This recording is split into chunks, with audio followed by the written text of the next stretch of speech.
In one of his hours-long interviews with Philip Carlo, he asked, Is there such a thing as bad seed when a baby is born? Is he already serial killer, already made, or is he created?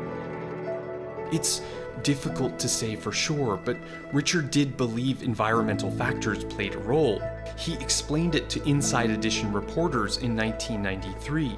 In a rare interview, Ramirez refused to discuss his own crimes, but had this to say about serial killers.